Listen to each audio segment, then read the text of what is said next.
এই কুমড়ো ভর্তা বানাতে গিয়ে ঠাকুমা কান্নাই করে ফেললো। জানিস তো নাতবো, এই কুমড়ো ভর্তা তো এখন শখ করে খাচ্ছি, একসময় পেটের দায়ে অন্যের জমির ফেলে দেওয়া পচা কুমড়ো কুড়িয়ে এনে নুন দিয়ে সেদ্ধ করে খেয়েছি। কখনো কখনো অন্য কারো শশা খেতে শশা তুলে পাকা শশা পেতাম, তাও রান্না করে খেতাম।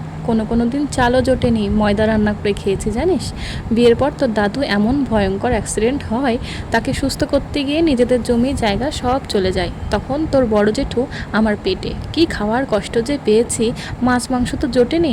সে বছর বাবাও গত হয়, ও বাড়ি থেকে কোনো সাহায্য পাইনি, কিছুই তো ঘরে থাকতো না। ওই বাচকচ কুমড়োকে কেটে ভেজে একটু শুকনো লঙ্কা পেঁয়াজ রসুন দিয়ে ঝাল ঝাল করে মাখতাম। অন্য সবজি তো থাকতো না, ওই কুমড়ো ভর্তা দিয়েই একতলা ভাত খেয়ে নিতাম। কি করব, অভাবে যে পেটের খিদেও দ্বিগুণ হয় রে। তোর দাদুও আমার এমন অবস্থা দেখে খুব কষ্ট পেত। তারপর আস্তে আস্তে তোর দাদু সুস্থ হলো, ধীরে ধীরে সব কষ্ট দূর হলো। আর তখন থেকেই আজ অব্দি তোর দাদু আমার কোনো খাওয়ার কষ্ট রাখেনি, যখন যা চেয়েছি তাই খাইয়েছে। কেন খাওয়াবে না ঠাকুমা? দাদুর অসময়ে অমন অভাবে তুমিও তো দাদুকে ছেড়ে কোথাও যাওনি।